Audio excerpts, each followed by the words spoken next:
তোমরা সবাই বাঙালি হয়ে যাও, তোমরা সবাই বাংলার মুসলিম হয়ে যাও, এগুলো বলবেন আপনি, এটা হবে না আসলে। সো এই জায়গাটা আসলে চিন্তা করতে হবে যে আপনি এই জায়গাটা কিভাবে ডিল করবেন।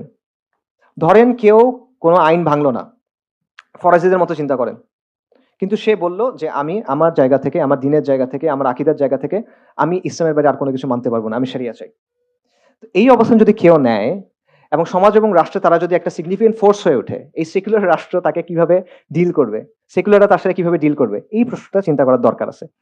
এবং এই প্রশ্নটা কেন আমি করতেছি, কারণটা হলো আমাদের সমাজ এবং রাষ্ট্র সেকুলারটাই নিয়ন্ত্রণ করে। এবং এই সেকুলারিজম যেটা আছে এটা কিন্তু মানুষের ইচ্ছায় আসে নাই, এটা কোয়ার্সিভ ফোর্সের মাধ্যমে আসছে, জোর করে বসানো হয়েছে সহজ ভাষায়। এবং তারা কিন্তু জোর করে টিকে আছে। এটা তাদের মধ্যে যারা বুদ্ধিমান তারা বোঝে, বোকারা না বুঝতে পারে। আমাদের মধ্যে যারা বুদ্ধিমান তারাও বুঝে, বোকারা না বুঝতে পারে। তো এই জন্য তাদের চিন্তা করা দরকার যে তারা কি নিজেদের অবস্থানে কনসিস্টেন্ট হবে, তারা কি মার্কেট প্লেস অফ আইডিয়াজে এই ইসলামী শরিয়ার ব্যাপারে আলোচনাকে আসতে দিবে, চিন্তার হাটবাজারে আসতে দিবে, নাকি তারা ডাবল স্ট্যান্ডার্ডের দিকে যাবে। এবং এই প্রশ্ন নিয়ে চিন্তা করা দরকার, কারণ আলটিমেটলি ইসলাম এবং সেকুলারিজমের দ্বন্দ্ব যেটা, এটাই ইনশাআল্লাহ সামনে বাংলাদেশে সবচেয়ে গুরুত্বপূর্ণ প্রশ্ন হয়ে দাঁড়াবে। সেটা ওদেরও চিন্তা করা দরকার, এটা আমাদেরও চিন্তা করা দরকার। আমাদের জন্য সবাই করণীয় কথা জিজ্ঞেস করে, একটু করণীয় কথা বলি। যারা অনেক ডিটেলে জানতে চান আমার কিছু লেখাটা কাছে পড়তে পারেন, what is to be done একটা লেখা আছে, ওটা পড়তে পারেন। বাট জেনারেলি কিসের জন্য করণীয়, বাই দ্য ওয়ে, ইসলাম বিদ্বেষের জন্য করণীয়, শরিয়ার জন্য না, ইসলাম বিদ্বেষের জন্য করণীয় বলতেছি। আচ্ছা, আপনার কয়েকটা ফ্রন্টে কাজ করতে হবে। একটা কাজ হলো আদর্শিক ফ্রন্টে, আইডিওলজিক্যালি। সেটা কি?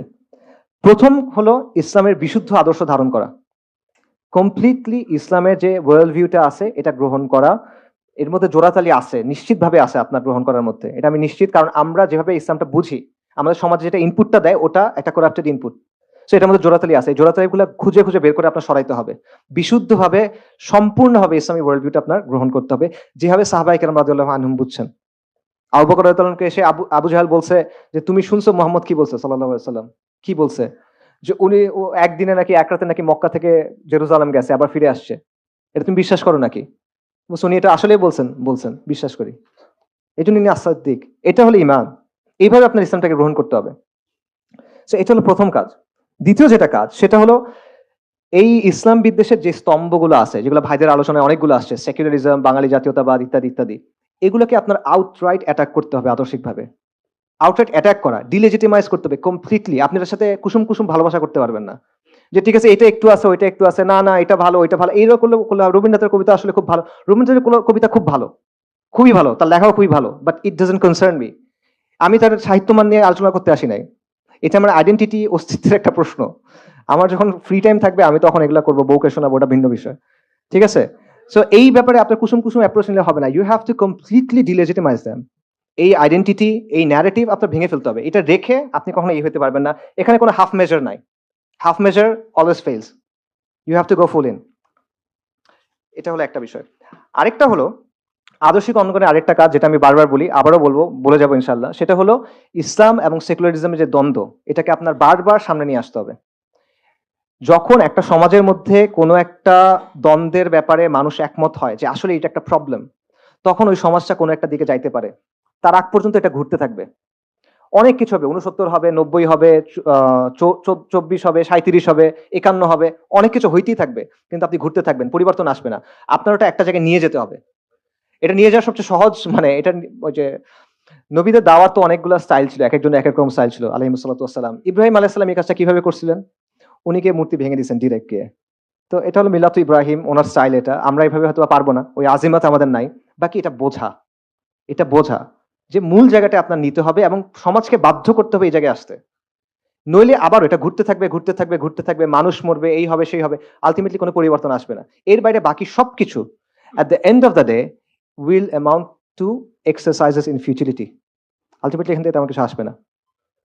আচ্ছা, এটা হলো একটা। কাজের ক্ষেত্রে কি করবেন? কাজের ক্ষেত্রে প্রথম যে পয়েন্টটা সেটা হলো আমাদের সামাজিক শক্তি অর্জন করতে হবে। সামাজিক শক্তি মানে কি? এটা মানে আমাদের অনেক প্রতিষ্ঠান হবে, আমাদের অনেক টাকা পয়সা হবে, আমাদের অনেক ডিগ্রি থাকবে, এরকম কিছু না। এটা সামাজিক শক্তি না। আমি সামাজিক শক্তি একটা স্পেসিফিক পলিটিক্যাল সেন্সে ইউজ করতেছি।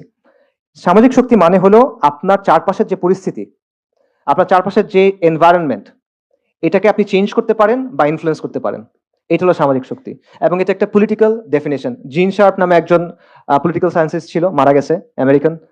তার লেখা এটা আছে, এবং শুধুমাত্র তার লেখা না, আরো অনেকের লেখায় আছে। আমি স্পেসিফিক এই অর্থে বলতেছি সামাজিক শক্তি, অর্থাৎ আপনার সমাজে নেগোশিয়েট করার ক্যাপাসিটি অর্জন করতে হবে, আপনার প্রেশারাইজ করার ক্যাপাসিটি অর্জন করতে হবে।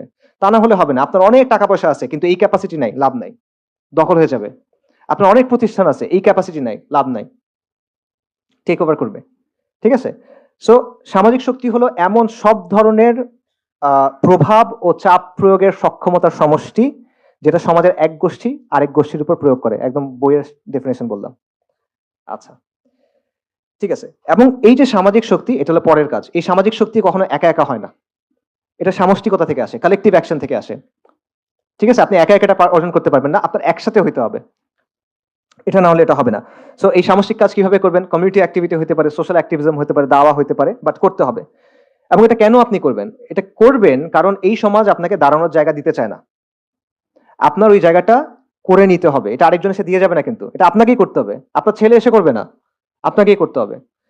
সো এই জন্য আজকে যেহেতু এই জায়গাটা আপনার নাই, আপনি কোনো দল করেন না, আপনি কোনো নির্বাচন করেন না, আপনি মাদ্রাসা স্টুডেন্ট না, মাওলানা না, এটসেট্রা এটসেট্রা, তো আপনার কথা বলার সুযোগ নাই। এই তুমি কি কথা বলছো কেন, যাও গা, জঙ্গি, এরকম।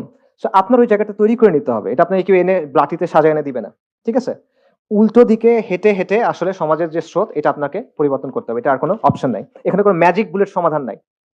আপনার একদম গ্রাসরুটস থেকে কাজ করতে হবে। আপনার নিজের এলাকা, নিজের পাড়া, নিজের গ্রাম, নিজের ইউনিভার্সিটি বা নিজের প্রতিষ্ঠান, এই জায়গাগুলো থেকে কাজ করতে হবে। এটা ছাড়া অপশন নাই। এবং এই কালেকটিভ অ্যাকশন, এই সোশ্যাল অ্যাক্টিভিজমের মাধ্যমে আপনার ওই অবস্থানটা তৈরি করে নিতে হবে। সো সমাধান, এগুলো হলো আসলে সমাধানের জন্য অ্যাকচুয়াল স্টেপস, বোরিং স্টেপস, শুনতে ভালো লাগে না, গরম না তেমন, জজবা আসে না এগুলো শুনলে, কিন্তু আলটিমেটলি এগুলাই সমাধান আমি মনে করি। ফরাইজিরা কি করছিল দেখেন, তাদের জন্য অনেক অপশন বন্ধ ছিল, বাট স্টিল কিন্তু তারা কিন্তু একটা ব্যবস্থা করছিল। ও সরি, একটা কথা আমি বলতে ভুলে গেছি। ফরাইজিদের ব্যাপারে ব্রিটিশ আমলে একটা ম্যাজিস্ট্রেট ছিল, নবীন চন্দ্র সেন, তার একটা কথা ছিল, বিখ্যাত উক্তি, যে ফরাইজিরা ব্রিটিশ রাজের অধীনে রাষ্ট্রের ভিতরে একটা রাষ্ট্র কায়েম করছে, স্টেট উইদিন এ স্টেট, এই হিসেবে তারা করছিল। সো একটা কালেকটিভ শক্তি হিসেবে আপনার সমাজে হাজির হইতে হবে এবং একটা নতুন সোশ্যাল ব্লক হিসেবে আপনার নিজেকে গড়ে তুলতে হবে। তখন আপনি নেগোশিয়েট করতে পারবেন, তখন আপনি চাপ দিতে পারবেন, তখন আপনার কথা তারা শুনতে বাধ্য হবে। তার আগ পর্যন্ত শুনবে না, সে কন্টিনিউসলি জমিদার কন্টেস্টে চেষ্টা করবে চাষাভুষাদেরকে দমন পীড়ন করতে। ঠিক আছে? আচ্ছা, সো শর্তগুলো, কাজগুলো কি কি বললাম? একটা হলো আদর্শিক বিশুদ্ধি, পরিপূর্ণভাবে ইসলামী ওয়ার্ল্ড ভিউ ধারণ করা। ইসলাম বিদ্বেষের আদর্শিক যে স্তম্ভগুলো আছে সেগুলোকে আউটরাইট রিজেক্ট করা এবং অ্যাটাক করা। ইসলাম এবং সেকুলারিজমের দ্বন্দ্বকে সমাজের মূল দ্বন্দ্বে পরিণত করা, এবং কালেকটিভ অ্যাকশন, কমিউনিটি অ্যাক্টিভিজম, এবং এর মাধ্যমে সামাজিক শক্তি অর্জন করা। শেষ করি, সেকুলারদের বিভিন্ন ঘরানার অনেক বক্তব্য আছে, সেই বক্তব্যগুলোর মূল জিসটা কি? মূল জিসটা হলো ইসলামকে তাদের মতো কাটছাট করে ব্যাখ্যা করতে হবে, ইসলামকে তাদের দেওয়া প্রেসক্রিপশন অনুযায়ী মানতে হবে, এবং তারা কিছু রিকোয়ারমেন্টস ঠিক করে দিবে, কিছু মাপকাঠি ঠিক করে দিবে, শর্ত ঠিক করে দিবে। আমার সেগুলো দিয়ে দিয়ে প্রমাণ করতে হবে, এই যে দেখো আমি কিন্তু ভালো, আমাকে একটু জায়গা দাও। ঠিক আছে? অর্থাৎ সেকুলারদের স্ট্যান্ডার্ডে আমাদের কন্টিনিউয়ালি নিজেদেরকে প্রমাণ করতে হবে। সো চিন্তার এই পুরো ফ্রেমওয়ার্কটা আমাদেরকে রিজেক্ট করতে হবে।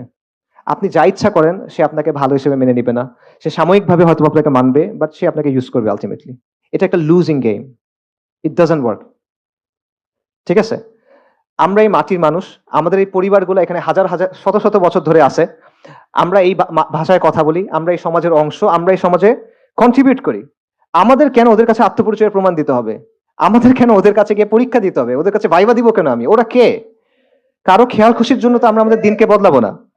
কোনো জমিদারের আদেশ মতো তো আমার নিজেকে বাঙালি প্রমাণ করার দরকার নাই, আমার নিজেকে ভালো মুসলিম প্রমাণ করার দরকার নাই।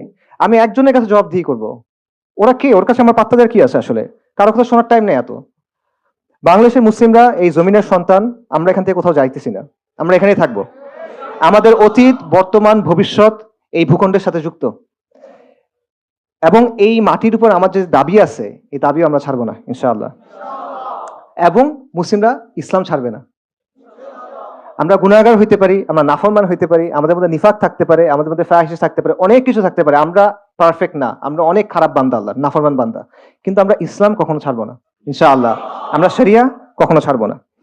এবং এটা শাহজালালের মাটি, এটা তিতুমিরের মাটি, এটা হাজী শরীয়তুল্লাহর মাটি। এই মাটি আমি ছেড়ে কই যাব? কারো যাইতে হলে অন্যরা যাবে, আমরা যাওয়ার কিছু নাই। এটা আমাদের মাটি ছিল, এটা আমাদের মাটি থাকবে। এই জমিনে শত শত বছর ধরে মুসলিমদের শাসন ছিল, সমৃদ্ধ শাসন। একসময় বাংলা ছিল পুরো ওয়ার্ল্ডের একটা হাব, এবং আগ্রাসী শত্রু এবং শোষণের বিরুদ্ধে বারবার রক্ত দিছি আমরা।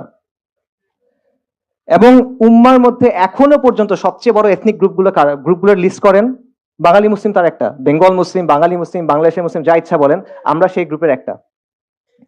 তো এগুলো কি এমনি এমনি আল্লাহ আযজা ওয়া জাল্লার সৃষ্টি জগতে কোনো কিছু এমনি এমনি হয়? এটার জন্য কোনো পরিকল্পনা নাই আল্লাহ আযজা ওয়া জাল্লার? এইখানে আপনি আছেন, আমরা কথাবার্তা বলতেছি, এই রিয়েলাইজেশন গুলো আমাদের হচ্ছে, এটার কোনো তাৎপর্য নাই? আল্লাহর কাছে এগুলোকে আমরা জবাব দিতে হবে না? সো কারো মাটিতে বসবাস করি না, এবং এই দিন যেমন আমার, এই জমিনও আমার। এই দিন যেমন আমার, এই জমিনও আমার। আমার দিন, আমার জমিন। আমার দিন, আমার জমিন। আলাইসাল্লাহু বিআহকামিল হাকিমিন। তাকবীর, তাকবীর, তাকবীর। আল্লাহুম্মা সাল্লি ওয়া সাল্লিম আলা নাবিয়িনা মুহাম্মদ।